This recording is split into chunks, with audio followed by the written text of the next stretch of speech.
would know the spirit of Magkasaring Manok, which is the symbolisms and iconography that we use here. It has always been a messenger in Philippine folk tales. And for us, we do not claim that my father, or me in particular, claim that we are the one who popularized the Saring Manok. It's deeply embedded in our culture.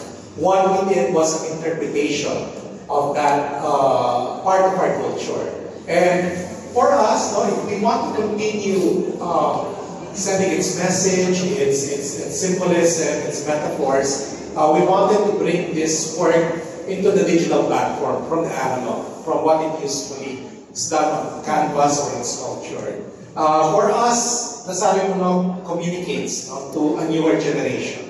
It has always been a messenger. In one of the beloved folk tales of the Saring Manok, it was an ordinary rooster. It was all white, sa totoo lang, no? Parang yung basic unit ng Wi-Fi router natin. It was white. It used to bring letters from a heavenly princess down to an earthly prince. So, at one point, during yung love letter exchange nila, nagkaroon ng storm. It was a strong storm. And the children lost its way. So what happened, the king, the heavenly king, took pity on the bird and sent a rainbow in order to guide the